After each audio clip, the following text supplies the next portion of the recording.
안녕하세요. 김태훈의 현명한 투자자 방송 시작하겠습니다. 이번에는 인터플렉스라는 회사에 대해서 좀 알아보겠습니다. 이 인터플렉스는 영푼그룹의 계열사고요. 전자 계열사인데 그중에서 특히 FPCB라는 것을 만드는 회사입니다. FPCB는 전자제품에서 회로 기판을 말하는 건데요. 특히나 이제 앞과 F가 붙는 것은 연성, 휘어지는 탄성을 갖고 있는 그런 회로 기판입니다. 보시게 되면 단면부터 양면까지, 멀티부터 RF까지 못하는 거 없이 이 인터플렉스는 이 FPCB 쪽에 아주 특화되어 있는 그런 업체입니다.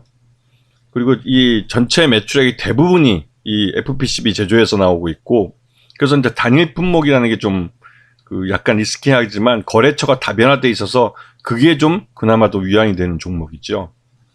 작년 매출 같은 경우는 삼성전자가 지난 4분기 때 매출을 줄이면서 2,733억으로 지금 전전년보다는 좀 줄었습니다. 매출 내용은 줄었지만 영업이익은 확실하게 214억으로 좀 급증했고 당기순이익도 153억이 발생했습니다. 이거는 전년도에 이런 실적 부진에 대한 부분 회계적으로 다 처리해버렸기 때문에 전전년도에요. 작년에는 그러한 부분 때문에 기저효과를 누리면서 실적이 더 좋게 보여지는 겁니다. 그리고 이렇게 좋아진 실적은 올해도 이어질 가능성이 큰데요. 물론 작년 4분기 때 삼성전자 주거래처죠. 삼성전자 쪽 거래량, 그러니까 발주 물량이 줄어들어서 실적 매출 외형은 줄어들 수 있습니다. 하지만 매출량이 그렇게 크게 줄지 않는다면 영업이익은 꾸준히 이어질 가능성이 크죠. 여기다가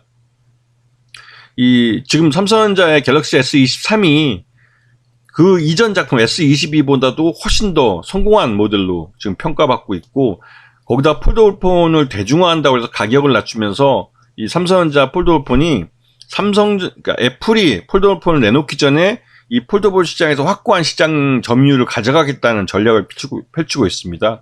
그러다 보니 삼성전자의 이러한 정책에 의해서 이 인터플렉스가 좀 반사이익을 본다고 그럴까요?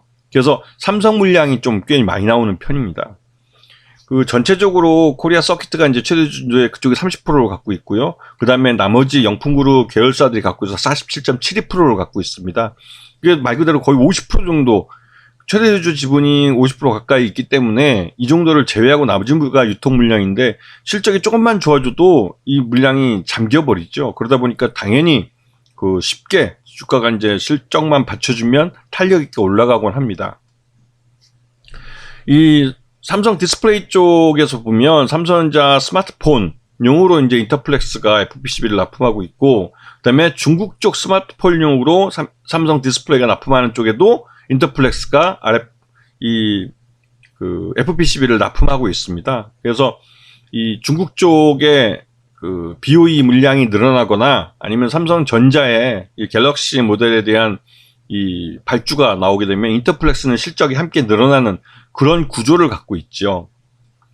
자, 작년 2022년 기준 봤을 때 인터플렉스의 적정 주가는 한 7,000원 정도로 평가되지만 전체 지분 중에 최대 지분이 거의 50%이기 때문에 그런 점을 감안해 본다면 지금은 충분히 저평가 구간에 들어가 있다고 볼 수가 있고, 삼성전자가 지난 4분기 때 발주량을 좀 줄이긴 했지만 갤럭시 S23이 성공하면서 이 추가적인 발주가 나올 가능성이 커지고 있습니다. 물론 폴더블폰 하반기에 폴더블폰이 신제품이 나오게 되는데요. 이제 그런 데에 대한 또 관심도 시장에서 많아지고 있어서 FPCB 시장은 그나마도 좀 선방을 할 것 같습니다. 물론 이 다른 쪽 시장에서는 이 FPCB 발주가 많이 줄어들었는데 신규로 지금 이 인터플렉스가 키우고 있는 이 FPCB 시장 중에 한 가지가 전기차 배터리용 EMS, 그러니까 BMS라고 그러죠. 배터리 매니지먼트 시스템인가요? 이 BMS 쪽에 들어가는 FPCB에 대해서 인터플렉스가 공을 들이고 있습니다. 이건 신규 사업으로 삼성전자나 이런 스마트폰 쪽에 의존도를 줄일 수 있는 그런 쪽으로 이제 키우고 있어서 이런 전기차용 BMS 사업이 좀 커지면 인터플렉스 같은 경우는 좀 안정적인 사업 구조를 같이 가져가기 때문에 그나마 실적이 더 좋아질 가능성이 큰 거죠. 그래서 그런 부분을 감안해 볼 때 인터플렉스 같은 경우는 요즘 경기 침체에 빠진다고 해서 이 삼성전자나 이쪽이 발주를 줄이지 않는 한 꾸준히 이제 실적이 개선되고 있는 쪽으로 가고 있다라고 말씀을 드릴 수 있습니다. 근데 그에 대한 주가 반영이 이제 서서히 나타날 가능성이 크고요. 물론 지금은 아직은 좀 불안한 측면이 있긴 있습니다. 이 FPCB 쪽이다 보니까 이게 이제 엔드 유저인 삼성전자나 또 중국의 BOE 같은 그런 고객사의 실적에 많이 좌우되고 있고, 그런 쪽 회사들은 또 가전이나 이런 전자제품 시장에 또 영향을 받기 때문에 경기가 침체하면 동반해서 발주량이 줄어들기 때문에 그런 리스크는 있습니다. 그래도 최소한 이 삼성전자나 중국 BOE 같은 대기업을 상대로 해서 이제 이런 FPCB를 납품하고 있기 때문에 어느 정도 좀 안정적인 거래처를 갖고 있다고 평가될 수 있고, 신규 사업인 전기차 배터리용 들어가는 BMS 시스템에 이제 FPCB를 납품하고 있기 때문에 그런 부분을 좀 눈여겨볼 필요가 있는 종목이라고 생각이 듭니다.